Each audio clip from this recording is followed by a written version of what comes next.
a gente vai ter uma aula, na aula que vem, na aula da semana que vem, da próxima terça-feira, ela vai ser uma aula prática, tá? Onde eu vou tentar mostrar essa questão da programação com sockets e eu vou trabalhar com vocês com da construção de um pequeno servidor web. E eu vou usar Python, primeiro porque eu sei que vários de vocês foram meus alunos, né, em Python, e segundo que, né, a gente, uma parte de vocês fez engenharia, então, teoricamente, Comp 1 e Comp 2 com Python, vocês estariam mais ou menos safos, né? Então, é nessa linha que a gente vai seguir, tá? Então, hoje eu vou, se der para falar de todos os protocolos, deu. Se não der, eu falo para a aula que vem, a gente está dentro do schedule, né, dentro da... E aí eu vou ver se eu coloco já a lista do capítulo 1, que eu estou devendo para vocês, tá bom? Mas fora isso, tudo tranquilo, né? Aquele mesmo esquema de sempre para a gente manter o nosso esquema de gentileza. Terminou tem dúvida, coloca aqui no chat. Eu estou com 2 telas hoje, fica até mais fácil de eu dar uma olhada. E precisando, a gente a gente conversa, tá bom? Então, vamos lá. Então, a gente vai falar sobre a web HTTP, né? Então, a gente vai ver que a web, né, a rede mundial de computadores, ela está intrinsecamente ligada ao HTTP. Não sei se vocês já ouviram falar de um cara chamado Tim Berners-Lee. Ele foi o ganhador do prêmio Turing, se eu não me engano, em 2014. Para quem não sabe, o prêmio Turing é o Nobel da computação. A gente não tem, a gente não participa do prêmio Nobel, a gente tem a nossa própria premiação, o prêmio Turing, que inclusive paga mais que o Nobel. E o Tim Berners-Lee, ele é o cara que desenvolveu o conceito de a internet, né? Então, a rede existia antes, você podia pensar a rede não como algo que você trocava informação, mas um meio de você trocar dados entre aplicações específicas. Então, você não tinha, por exemplo, uma web que você pudesse procurar por coisas específicas. Você tinha uma forma onde o seu programa de e-mail trocaria informações, entendeu? Então, o teu computador era uma máquina que você acessava um dispositivo e esse dispositivo trocava dados com outro por aplicações específicas. Então, assim, se você quisesse trocar e-mail, você só poderia usar... você usaria um programa de e-mail. Se você quisesse trocar arquivo, você usaria um programa de troca de arquivo. Você não tinha a web como uma forma de troca de dados como a gente vê hoje, né? Então, o trabalho do Tim Berners-Lee é no desenvolvimento realmente do HTTP e do HTML, né? Linguagem de hipertexto, que dá origem à web rica como a gente tem hoje em dia, tá? Ele faz isso no CERN, no laboratório lá de física, lá da Suíça, né, um laboratório internacional, e o CERN, assim, vocês vão ver associados à história da computação muitas das coisas que o CERN faz, tá? Então, na verdade, né, como eu falei para vocês, tudo na web se baseia na troca de arquivos, né? E uma página na web nada mais é do que um conjunto de arquivos que a gente vai chamar de objetos. E esses objetos vão poder ser um arquivo HTML, uma imagem JPEG, um applet Java, JavaScript, pode ser qualquer coisa. Então, por exemplo, se você está usando o Google Docs na tua máquina, o que você está baixando, na verdade, é um conjunto de códigos em JavaScript que executa uma aplicação nativa na tua máquina. Então, na verdade, o que você usa quando usa o Google Docs, você está baixando um processador de texto, só que você está baixando isso sob demanda, entendeu? Então, se na verdade você está usando determinadas funções do Google Docs, você está usando um determinado conjunto de arquivos JavaScript. Se você está usando um outro determinado ações do Google Docs, ele vai baixando, é como se ele baixasse o processador de texto conforme você vai necessitando e executando dentro da tua página, né? Então, a página web nada mais cedo que consiste de um arquivo HTML base que inclui vários dados referenciados, né? Então, né, tipo assim, um arquivo HTML ele vai ser uma coisa tão simples, né, quanto,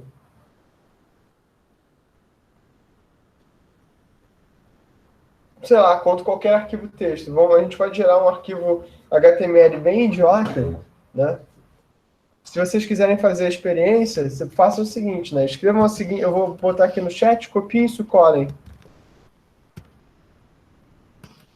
Não sei quantos de vocês... A maior parte de vocês já fez, né? Fez comigo. Comp 2. Então, né?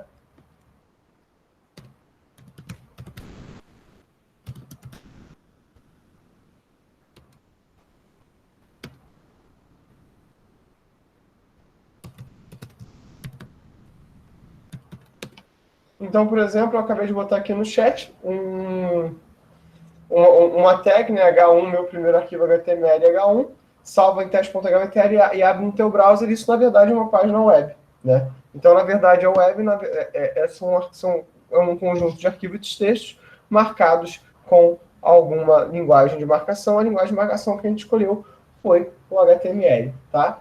Então, cada endereço ele é endereçado por uma URL, tá? Onde o URL é Uniform Source Language, ou seja, uma linguagem de marcação, onde um exemplo de URL vai estar aqui embaixo, onde vocês vão estar www.sumschool.edu, que é o nome do hospedeiro, ou seja, é o nome que a gente vai dar para a máquina, a gente vai ver o que isso quer dizer.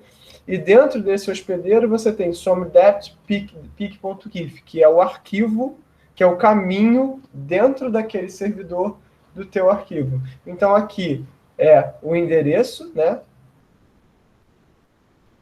Aqui é onde ele está dentro do teu endereço. Inclusive, vários dos ataques à web, eles se valem de tentar invadir a sua máquina através do caminho do hospedeiro, tentando incluir alguns scripts, tentando incluir alguma coisa. Então, vários dos ataques à web partem do pressuposto que se você está usando, por exemplo, um servidor Linux, você poderia jogar aqui um script de shell script para tentar buscar alguma coisa, ou tentar se valer de alguma forma do que a gente chama de fazer o que a gente chama de code injection, né? Tentar dentro do caminho do teu arquivo inserir código-fonte, tá? Então, se vocês quiserem em algum momento dar uma olhada sobre esse termo de code injection, por exemplo, no curso que a gente vai fazendo segurança comigo, no curso de segurança a gente vai falar sobre code injection, tá?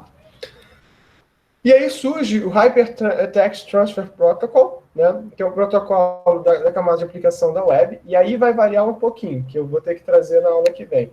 Aqui o livro, até a quinta edição,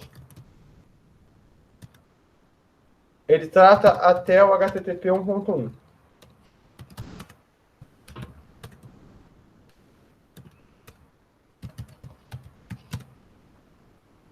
Mas aqui a gente vai falar, provavelmente não hoje, mas na aula que vem, até o HTTP 3, que é o novo, que é o Quick.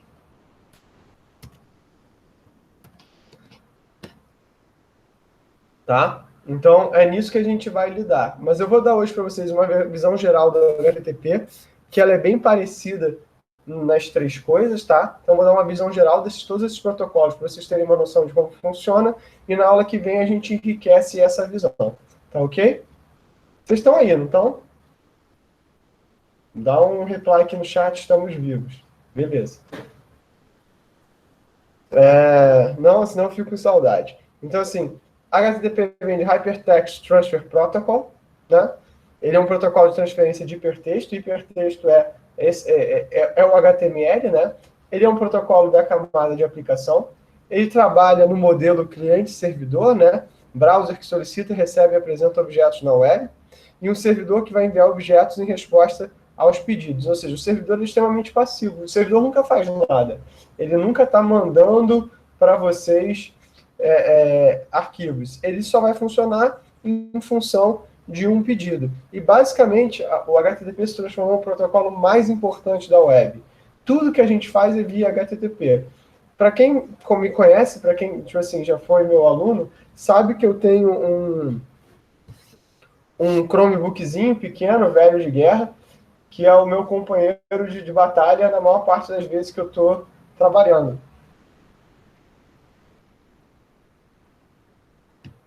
E esse dispositivo, basicamente, ele trabalha com o sistema operacional, que é o Chrome OS, que ele é totalmente baseado na web. Claro que isso não é uma verdade absoluta, mas até bastante verdade, dado determinados conceitos que a gente tem. Então, né, o Chrome OS se baseia que a web ficou tão rica que a maior parte das aplicações ela está dentro da web, sim. Tá? Ela está dentro da internet, sim. Né? Cláudio, como assim está dentro da internet? Ah, meu e-mail, ele hoje em dia, a gente vai ver o SMTP, mas o meu e-mail, na verdade, eu busco ele via HTTP. Se vocês forem abrir, olharem aqui para o link do Google Meet, né? Vamos botar aqui o link do Google Meet que eu estou vendo. Vocês vão ver aqui HTTPS, que é o protocolo. Vou botar aqui no chat. HTTPS, que é o protocolo que a gente está usando, que HTTPS vem de Secure HTTP, o HTTP seguro, a gente vai ver isso em algum momento do curso, mas mais para frente, né?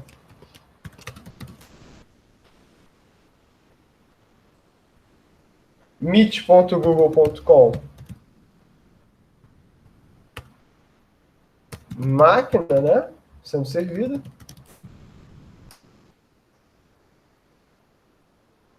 AWS, o GGK, PNC que está aqui, é realmente, né, a seção que a gente está, e Alt User 1 quer dizer que, na verdade, o meu usuário está autenticado.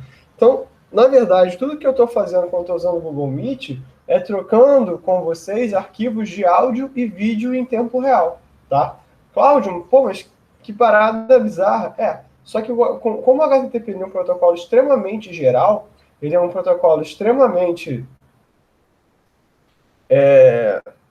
genérico, ele permite que a gente faça isso. A primeira versão do HTTP surgiu nessa RFC aqui, 1945, e HTTP 1, 2068. Tá? E a gente vai ver que o Quick, né, eu vou botar para vocês lá no grupo as novas versões do HTTP nas RF6, tá bom? Ele vai utilizar TCP, ou seja, o cliente vai criar uma conexão TCP, um socket, né, na porta 80, a gente vai usar isso na aula que vem. O servidor vai aceitar uma conexão TCP do cliente.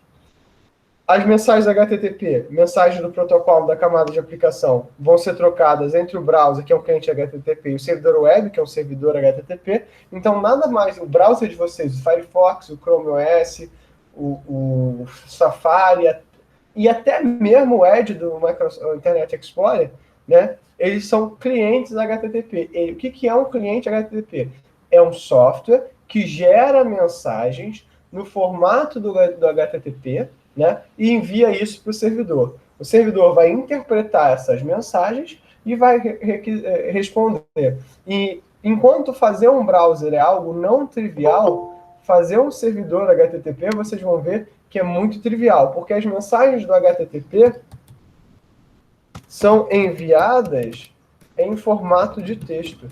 Então, você receber e responder mensagens da HTTP nada mais é do que você fazer parser de texto. Tá? Então, fazer uma mensagem HTTP é você simplesmente receber uma mensagem via um socket na porta 80 e fazer um parser de texto daquela requisição, gerar uma resposta, né? Ou seja, fazer um outro parser de texto e enviar isso para o cliente. Claro, você está querendo dizer o seguinte, que se um browser manda para o meu servidor de aplicação, uma que está na porta 80 de um endereço qualquer, uma requisição, tudo que eu tenho que fazer é receber essa requisição, interpretar ela e olhar ela? Sim. Lembra, eu não sei se todos vocês foram meus alunos, mas para aqueles que foram meus alunos, né, para aqueles que não foram, fiquem tranquilos que na aula que vem isso vai ficar mais claro, executem o Flask. O Flask, ele dentro dele tem um servidor HTTP. Ele executa um servidorzinho HTTP. Então, quando você vai no browser, você está rodando lá o teu programinha em Flash, você vai no browser e digita o endereço, você vai ver lá na execução do Flash que as mensagens HTTP sendo trocadas. A gente vai ver isso aqui para frente. O HTTP, então, uma vez que trocou as mensagens, a conexão entre TCP é fechada. O HTTP é stateless, o servidor não fica decorando sobre os pedidos passados do cliente, porque imagina, conforme a web cresce, conforme a tua página vai ficando maior, não tem como você fazer isso de forma que seja sustentável, né? Porque senão são muitas requisições e aí realmente, né, não tem servidor que aguente. Protocolos que mantêm informação de estado são complexos, né? Existem alguns, a gente vai ver alguns, mas é difícil, e você manter a consistência é muito complicado também. Nós vamos ficar por aqui. Então, o HTTP vai se dividir. Isso aqui é caveira, tá? Slide 23, caveira.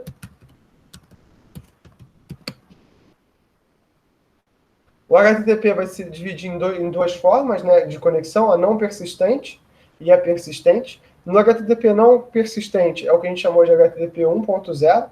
No máximo, um objeto é enviado por conexão TCP. Então, para cada coisa que eu abria na web, eu enviava um único objeto, e para um único objeto, por exemplo, eu abria uma conexão TCP e enviava um GIF.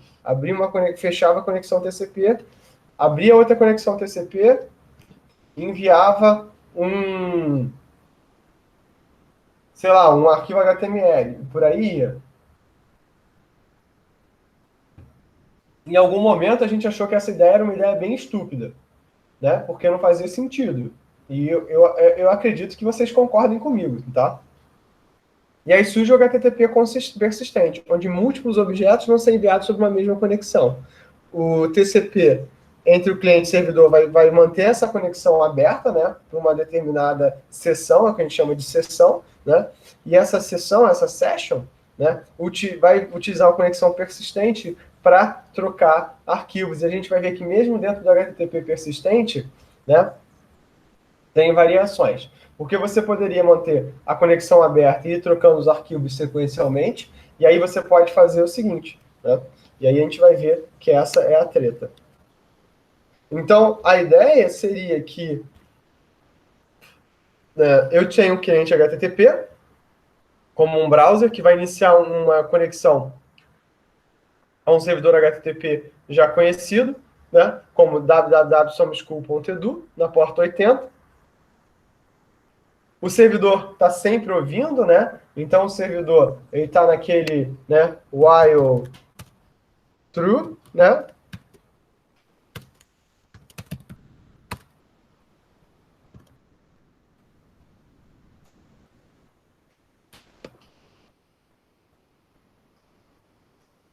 E o cliente vai enviar o que a gente chama de uma request message, né, contendo a URL para o socket TCP. O servidor HTTP vai receber esse pedido e vai gerar uma response message, ou seja, né, requisição, aqui na parte 2, resposta do HTTP, né, do servidor. Então, tudo que eu faço gera uma requisição, contendo uma URL, e recebe uma resposta, né, contendo o objeto requerido. Tá? Então, uma vez que eu mandei, o servidor fecha a conexão, isso no HTTP 1.0. No HTTP 1.1, a gente vai ver o que funciona. Tá? E aí vem o que a gente chama de RTT, aqui está errado no slide. Né? RTT vem de Round Trip Time, que é o tempo entre eu abrir uma conexão, fazer essa conexão e receber uma resposta. Então, assim, né, a gente vai calcular tudo em termos desse Round Trip Time, que é o tempo de eu ir ao servidor e voltar. Cláudio, por que o Round Trip Time é importante? Porque esse Round Trip Time é o que vai dar para a gente, na prática, o atraso da conexão. Então, se a gente for parar para pensar, né, tipo, eu tenho que estabelecer a conexão, né, que é aquele passo 1. Então, eu tenho um RTT. Eu tenho que requisitar o arquivo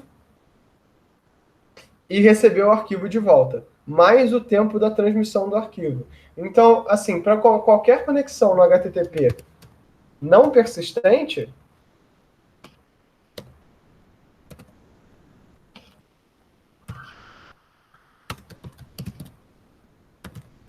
eu tinha o tempo de 2 RTTs mais o atraso de transmissão. E lembrando, cada um desses RTTs ele vai estar sujeito a todos aqueles atrasos que a gente falou no capítulo 1.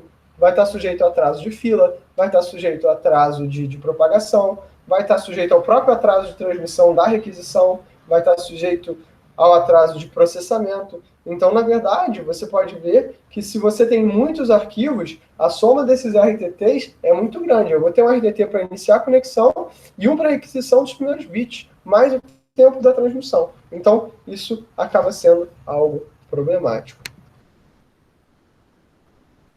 Então, aí surge o HTTP persistente, né?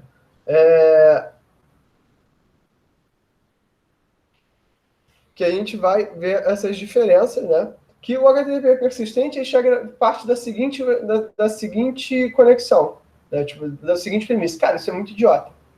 Como assim isso é muito idiota? Né?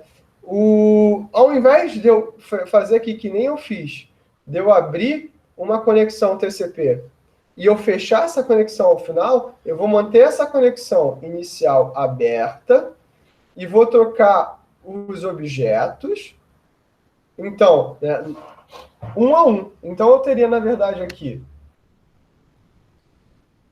Se eu tenho N objetos no HTTP não persistente, eu vou ter N vezes 2 RTT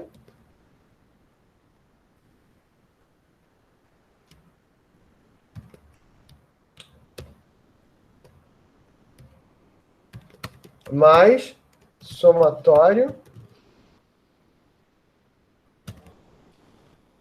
atraso de transmissão.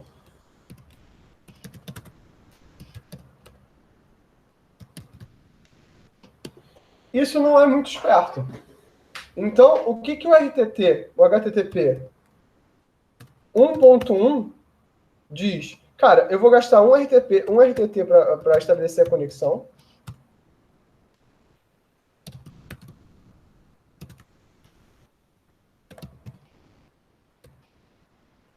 Mais N RTTs por objeto, mais o somatório dos atrasos de transmissão.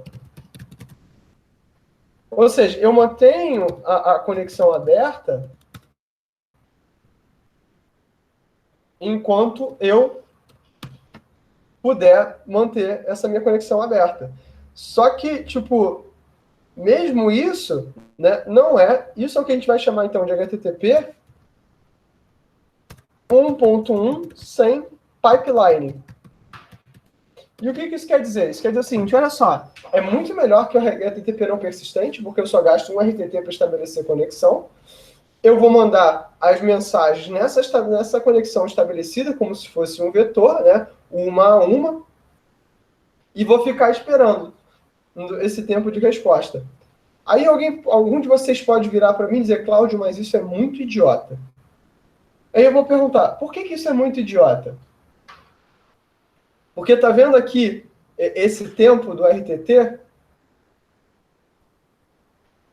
Calma aí, eu tô fazendo besteira. Eu tô mexendo. Esse tempo aqui é um tempo que você tá ocioso, que você tá só esperando a resposta.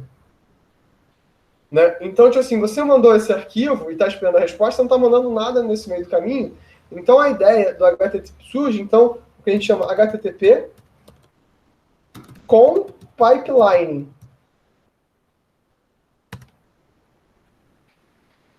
Tá?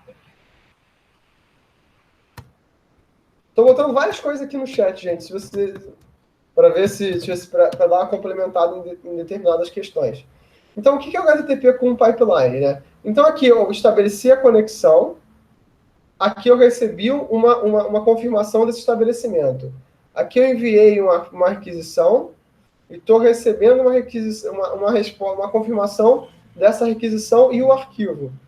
O que o HTTP com pipeline diz para mim é o seguinte, em vez de eu esperar esse tempo todo aqui, eu vou mandar uma série de mensagens em paralelo para esperar uma série de respostas em paralelo. Então, ao invés de eu gastar um RTT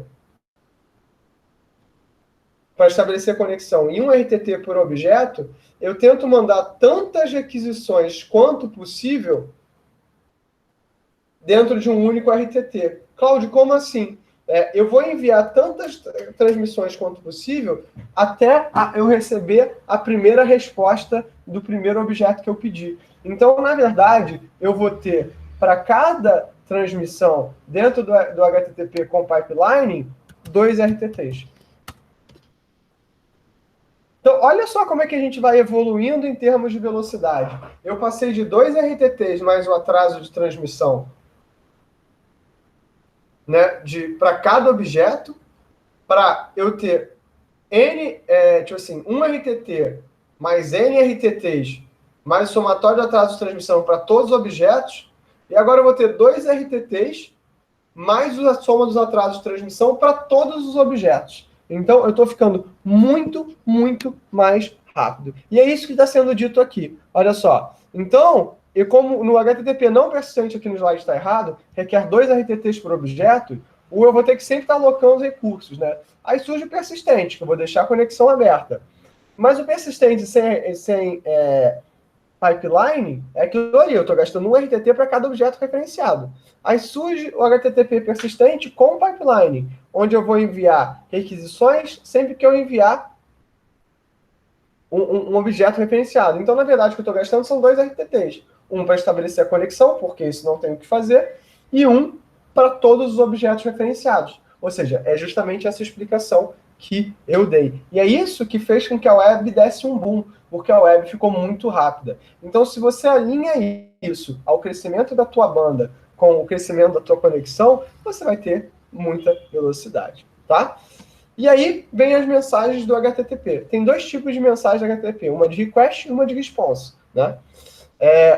Tanto o request message quanto o response message, eles vão estar em formato ASCII, ou seja, texto. Ou seja, HTTP, eu não tenho muito como reforçar, é texto. Ou seja, né, por isso que eu gosto muito de Python. Python tem sido usado como a linguagem que os administradores de sistema usam nas suas máquinas. Primeiro, o Python tem uma vantagem sobre as linguagens nativas, tipo Shell Script e o Bash, que o Python funciona independente de sistema operacional, tá?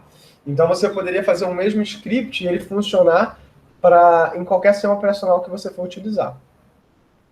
Segundo, né, que o Python é muito bom de manipular strings. Então, isso é uma coisa positiva. Então, vamos ver o seguinte, como é que é o formato do HTTP request.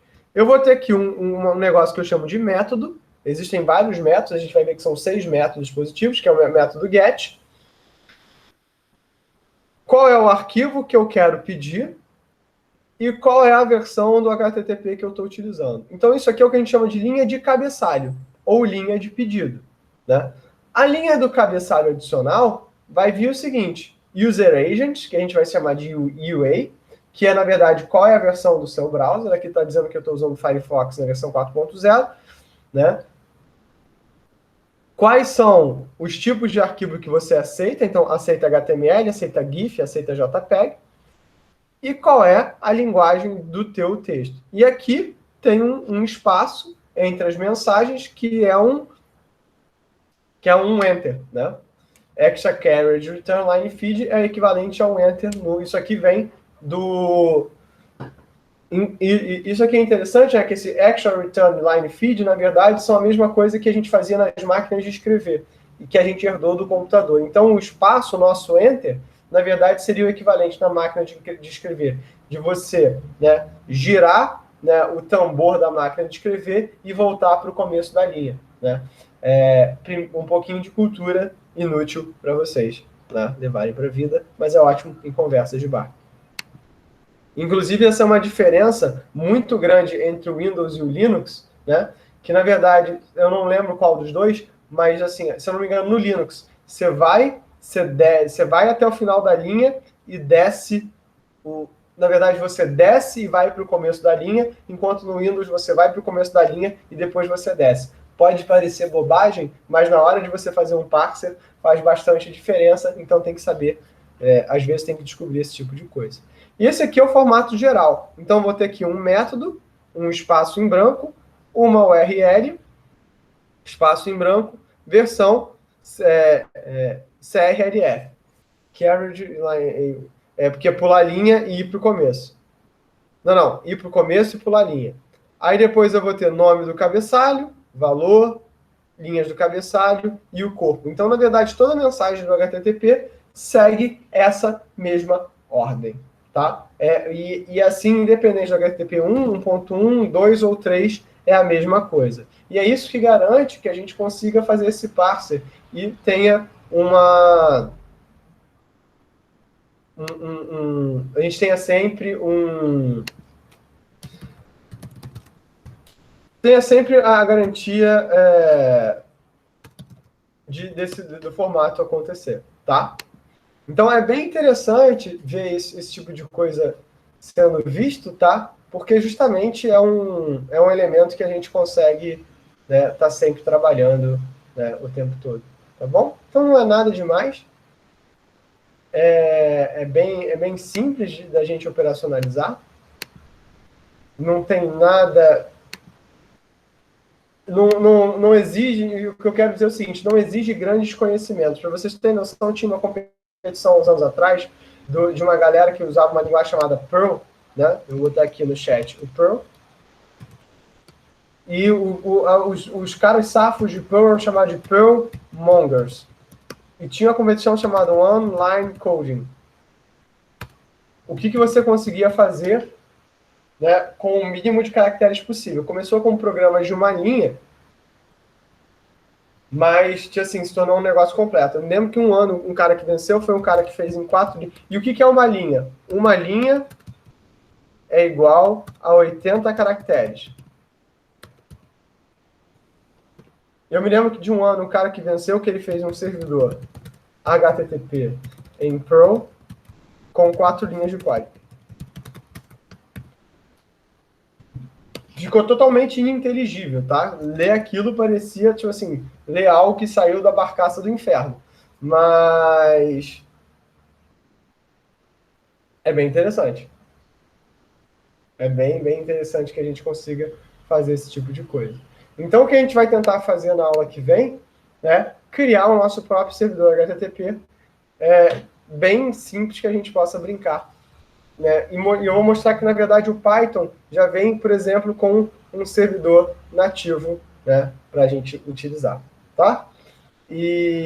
Mas não é nada demais, não é nada que, né, mude a nossa vida, mas é importante, né, a gente ter essa noção do quão fácil é fazer. E vocês vão ver o seguinte, fazer um servidor HTTP não é complicado. O mais complicado, que é o grande trabalho do browser, não é fazer a página, não é fazer atender as requisições HTTP, é construir visualmente a página. Isso é que dá um trabalho dos infernos, tá? E, na verdade, essa experiência única que vocês têm de browser hoje em dia, que se você abrir uma página no Chrome, no Firefox, no Safari, ou o que quer que a Microsoft use, isso hoje é igual, mas quando eu comecei na computação, né, a experiência que eu tinha com browsers diferentes era muito distinta, tá?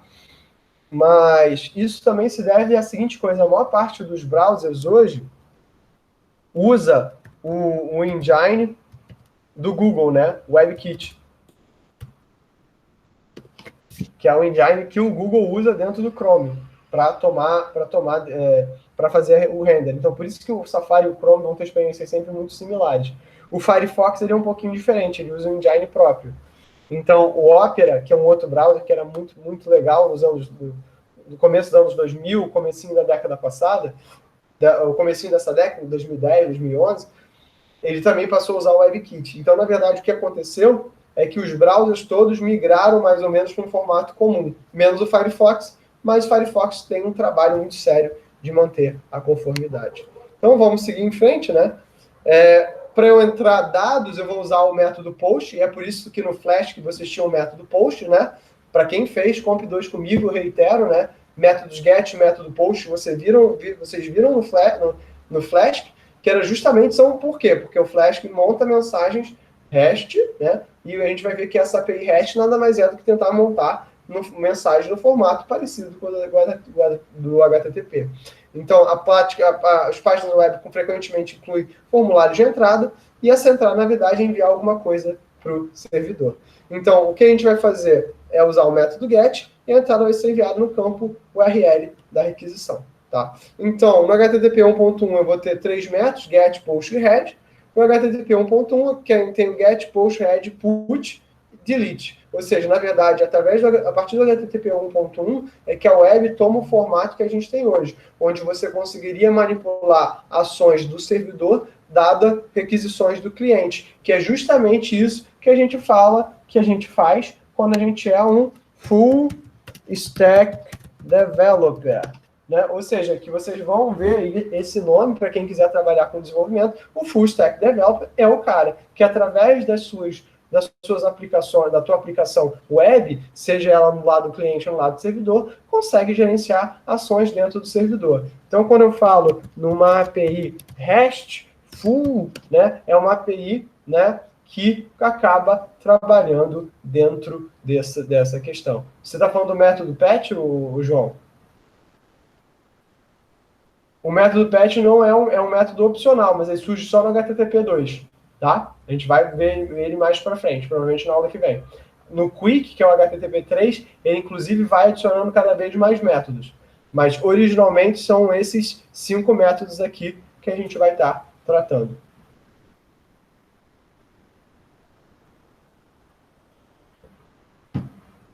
O método PET ele é uma variação do put, tá? Só que, na verdade, o método PET ele serve para você adicionar funcionalidade ao teu sistema. Eu tenho muito medo, porque, assim, como profissional de segurança, usar determinados tipos de método e deixar código executando dentro do servidor, para mim é uma parada meio bizarra. Mas, assim, eu entendo a utilidade disso. Então, a resposta do HTTP também ela é invertida, né? Então, eu não fazia método, requisição e resposta. No HTTP eu vou fazer versão, resposta e nome da resposta. E aí os dados, né? Os dados que foram feitos, os dados do servidor, quando foi modificado, com o tamanho do conteúdo e o tipo do conteúdo, e aí de verdade o tamanho da mensagem. Agora entendam o seguinte, que é muito complicado também aqui, é a seguinte questão. Olha a quantidade de informações que eu dou sobre o meu servidor quando eu faço uma resposta HTTP.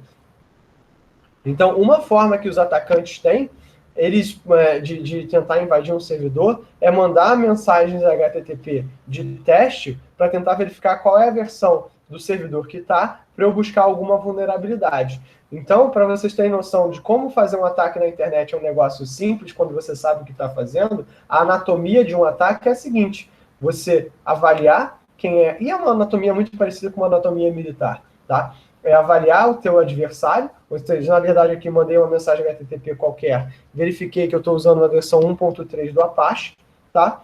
O Apache é um servidor Linux, né, tradicional, então se eu sou atacante, o que eu faria? O cara está usando Apache, então eu vou numa alguma base que tenha rootkit, que tenha exploit, vou ver se tem alguma falha conhecida dessa versão do Apache que está rodando e vou tentar usar um exploit dessa versão conhecida do Apache. Então, nota, né, como uma coisa que foi projetada para fazer com que a web funcione bem, né, ou seja, dizer qual é a versão do servidor que está rolando, para que o cara possa adaptar as mensagens, né, pode ser utilizada também para o mal. Então, o trabalho do administrador de rede, para aqueles de vocês que não quiserem um trabalho de desenvolvimento, mas quiserem trabalhar com um trabalho de administração de rede, que cada vez mais dentro das indústrias isso vai ser necessário, vocês vão ter que ter noção de que o jogo da segurança é um jogo de desafio e resposta, onde vocês cada vez mais vão ter...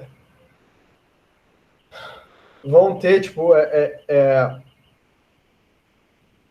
desafios a serem feitos, né? Tipo assim, vão ter necessidade de estar sempre fazendo atualizações e verificando a segurança das suas aplicações, tá? E aí vocês vão ver que as mensagens, elas são pré-definidas, né? Eu vou ter alguns códigos exemplo. Então, a gente, na verdade, vai ter... as mensagens vão estar agrupadas, vão ser dadas por grupos. As mensagens do grupo 200, ou seja, qualquer coisa que venha do grupo 2xx, né, como, por exemplo, 200 OK, são mensagens de confirmação. As mensagens do grupo 3xx são o que a gente chama de mensagens de redirecionamento. como aqui tem o 301 movido permanentemente. As mensagens do grupo 4xx são mensagens de falha local. Por exemplo, você não conseguiu buscar, você não encontrou. Mensagens do grupo 5xx são mensagens de falha do servidor. E as mensagens mais engraçadas são as mensagens 6xx, que são chamadas de falha global. E eu não sei exatamente o que é uma mensagem de falha global, porque eu nunca vi. Mas do jeito que essa pandemia vai se movendo, né, acho que até dezembro a gente enxerga uma dessas. Né, tipo apocalipse zumbi, qualquer coisa desse nível assim. Tá? Então, né, essas são esses tipos de mensagens, eles ficaram tão populares, eles são tão visíveis, são tão coisas que a gente quer, que a gente acaba experimentando, que essas mensagens que a gente tem, esse código de status, eles foram aproveitados para outros protocolos. Então a gente vai ver que vários protocolos daqui para frente no capítulo 2, eles acabam se inspirando no que o HTTP faz. Eles acabam se inspirando nessas mensagens, eles acabam se inspirando nesse tipo de mensagem. Então, né, por exemplo, a gente vai fazer esse teste aqui, né, sobre o que é HTTP, a gente vai fazer na próxima aula, tá? E aí entra uma coisa que eu queria entrar para vocês, que é um termo que está super em voga, que são os cookies, tá? O cookie, o que são cookies? São formas que eu tenho de armazenar informações sobre o usuário ou fazer com que o usuário armazene informação sobre o usuário para que eu possa consultar por uma aplicação. Quem usa isso muito é e-commerce, né? Os cookies, eles foram muito usados no começo dos anos 2000, depois eles caíram em desuso, tá? E agora eles estão voltando. A maioria dos grandes páginas da web vão utilizar cookies. E os cookies vão ter 4 componentes. Uma linha de cabeçalho do cookie na mensagem HTTP, response, uma linha na HTTP request, um arquivo mantido no hospedeiro e manipulado pelo browser, e um banco de dados back-end no website. Ou seja, na verdade, tudo que o cookie faz é guardar nos teus arquivos temporários uma mensagenzinha dizendo o seguinte: olha, o que esse cara mais buscou foi isso, isso, isso, isso. Né? Então, um exemplo, a Susan vai acessar a internet sempre no mesmo PC, ela visita um site específico de e-commerce pela primeira vez. Quando a requisição HTTP inicial chega ao site, ela cria um ID único e entrada no banco de dados do back-end. Isso também vai servir para fazer a identificação. E por isso os cookies são muito perigosos, porque um atacante de posse da tua máquina pode ter acesso aos teus cookies e, por exemplo, as senhas que você salva no seu computador, elas ficam armazenadas em cookies. É claro que hoje em dia em cookies criptografados, com uma série de proteções, mas ficam armazenadas no teu computador. Lembrem, não existe nada na internet que não seja troca de arquivos. Nada acontece em tempo real de verdade. Tudo que a gente tem é a ilusão de tempo real. Mesmo esse áudio que está chegando para vocês é mais parecido com o WhatsApp web, né? Onde eu mando um áudio, ele fica armazenado e vocês estão ouvindo, né? Do que propriamente é com eu falar com vocês. Onde essa questão é uma questão contínua. Isso não existe na computação, tá? Então, isso aqui é um exemplo. Por exemplo, estou aqui no eBay, eu vou ter um arquivo de cookie e eu vou mandar esse cookie dentro da minha mensagem de resposta, dentro de uma linha. Eu vou ter um cookie da Amazon, um cookie do eBay. Então, também é fácil de ver, né, que se você tem muitos cookies, se você tem uma máquina extremamente pequititinha, isso aí é um problema. Então, Cláudio, mas pô, minha máquina tem 8 GB de RAM. Ok, talvez na sua máquina isso não seja um problema. Mas se você tem um servidor, isso passa a ser um problema. E os cookies podem trazer autorização, cartões de compra, recomendações, estado da sessão do usuário, né? Mas, ao mesmo tempo, né, eles vão permitir que os sites saibam muito sobre você. Você pode fornecer nome e e-mail para os sites, que é um problema. Os mecanismos vão usar esse direcionamento e cookies para saberem mais sobre você. E companhias de propaganda obtêm essa informação por meio dos sites. Bem-vindo ao Facebook. E aí surgiu uma coisa, né, que hoje deixou um pouco... que hoje é usado por um outro motivo, né, mas originalmente surgiu uma questão que era o web cache. Quando a internet era muito cara, quando a rede era muito cara, o que a gente fazia, né? Se eu tenho uma página que é muito utilizada, por exemplo, digamos que vocês queiram saber o resultado do jogo do Fla-Flu ontem, tá? E aí todo mundo vai na página do Globo.com. Então, ao invés de, e aí eu sou dono da empresa, né? E aí eu gasto banda para fazer isso. Ou seja, se cada um de vocês dentro da empresa quer saber o resultado do jogo do Flamengo e Fluminense, e vocês toda hora vão lá na página do Globo.com, né? Eu estou desperdiçando banda numa coisa que já foi buscada e já foi pelo meu servidor, tá? Então, o que eu faço? Eu crio uma máquina chamada de proxy, onde eu vou fazer um backup da informação. Na primeira vez que alguém faz a requisição, eu salvo uma cópia dessa página no meu servidor, que vai ser chamado de proxy, e as pessoas, ao invés de irem no Globo.com, por exemplo, eles vão no proxy e o proxy dá a resposta. Então, na verdade, o que eu tenho é como se fosse uma cópia, se fosse uma cache, né, das mensagens que vem da web. Poxa, Cláudio, mas pode fazer isso? Não só pode, como a gente faz isso bastante, né? Cláudio, mas isso é legal? Pô, eu acho bastante interessante, eu acho que faz muito sentido dentro do contexto. Só que, assim, conforme foi barateando, né, isso deixou de fazer sentido. Hoje em dia, a gente usa um proxy muito mais como uma questão de defesa e de filtragem do tráfego que entra e que sai da web, do que propriamente para esse objetivo original de salvar dados. Onde a gente faz ainda o uso de proxies e webcache é dentro da telefonia, né? Ou seja, em redes móveis. Por quê? Porque nas redes móveis, né, o nosso tráfego 3G e 4G ainda é muito limitado. Então, muitos browsers móveis usam proxies embutidos.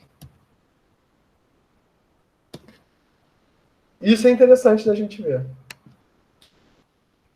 Então, a ideia é que isso também reduz o tempo de requisição e resposta, né? Porque se você tem algo salvo na tua memória, é mais rápido de você ver, porque é só fazer. Reduz o tráfego no enlace de uma instituição, né? E isso faz com que a gente use, né? E a densidade da internet habilita os fracos provedores de conteúdo a entregarem conteúdo, né, mais rapidamente. E por que isso é interessante também? Porque isso, na verdade, veio da origem ao que a gente hoje conhece como CDN, Content Driven Network.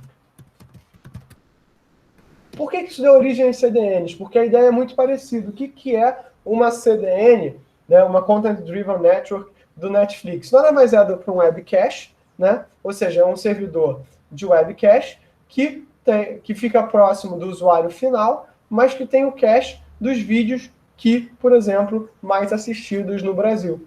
Então, isso ajuda, por exemplo, a Netflix a planejar o que ela tem que deixar mais próximo do usuário brasileiro, que o usuário brasileiro vai ver com mais frequência. Ah, Cláudio, mas eu acesso uma série alemã, né? Porque o meu alemão é maravilhoso, eu quero treinar alemão, vejo uma série alemã, beleza. Mas a tua solução é uma solução atípica. Eu não vou precisar ter essa experiência para todas as pessoas, né? Inclusive, fica a dica, o Netflix é uma ótima forma de vocês aprenderem línguas. Então, é uma ferramenta muito interessante de vocês aprenderem, né, idiomas. Tá bom? Então, vamos lá. Então, vamos ver aqui, né? Vamos supor que eu tenho um tamanho médio de 100 mil bits das coisas que eu quero pegar, uma taxa média de requisições de 15 requisições por segundo, e um atraso do roteador institucional para ir a qualquer servidor de origem e destino na ordem de 2 segundos. Ou seja, na verdade, eu vou ter um enlace aqui de 1,5 mega por segundo. Se eu tenho, né, se a minha LAN é de 10 mega, a minha utilização da LAN vai ser só de 15%.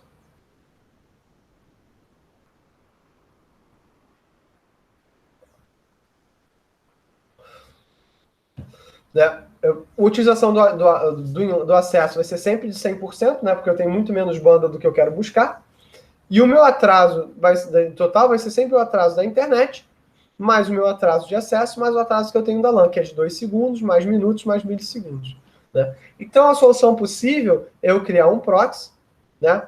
Então, se eu tenho utilização na LAN de 15%, eu vou ter uma utilização do enlace de acesso de 15%, porque eu vou salvar as coisas dentro do proxy. Ou seja, o que eu estou tentando fazer aqui é saber que eu tenho um atraso da minha internet pública, evitar esse atraso da internet pública e trazer tudo aqui para o meu servidor de proxy. Então, a ideia é simples, isso não é trivial, porque os conteúdos mudam muito rápido, tá? E a maior parte das pessoas, né, não tem. O que isso também levou ao mito que a gente tem das internets empresariais, que é o que a gente diz o seguinte, né, que, na verdade, você não pode acessar as suas coisas de casa dentro da internet da tua empresa. E isso não surgiu por questões de segurança ou de ética de trabalho ou de que quer que fosse. Isso surgiu única e exclusivamente por uma questão que financeiramente isso não fazia sentido. Tá? Então, hoje, isso é o que a gente vai usar dentro das CDNs, é isso que a gente faz justamente, né, uma solução que foi feita interna, virou uma solução que as operadoras têm para o tráfego de larga escala. Tá? Então, na verdade, o que a gente tem que buscar é aumentar a probabilidade de que o meu cache esteja bem feito, né? Que o meu cache realmente reflita o que as pessoas querem. Tá? Então, essa é justamente a questão. E aí surgiu, isso aqui eu vou pular, tá? Surgiu o que a gente chama não, isso aqui eu vou pular, isso aqui não faz sentido. E aí a gente começa com os outros protocolos. Então, eu vou fazer o seguinte, eu vou deixar os outros protocolos para a aula que vem, tá? FTP, SMTP e DNS, tá? E o compartilhamento do peer-to-peer. E a gente gasta uma quarta aula com a parte de desenvolvimento, ok? Então, hoje, o que eu recomendo a vocês? Vão no livro, deem uma olhada em HTTP, tá?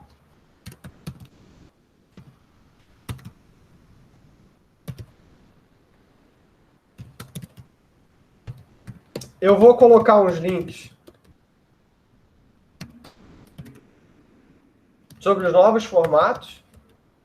E quero que vocês deem uma olhada nesses links para que a gente discuta na próxima aula. Ok? Então, ó, o HTTP por hoje eu vou considerar fechado, HTTP e Web Cache. Vou colocar a lista de exercício. Vamos ter uma partezinha um pouco de programação. Vamos ver um pouquinho como é que funciona o socket, como é que não funciona. Vamos tentar executar esse tipo de operação, tá? E no mais, senhores, é isso. Dúvidas, traumas, desilusões, coisas que vocês queiram saber?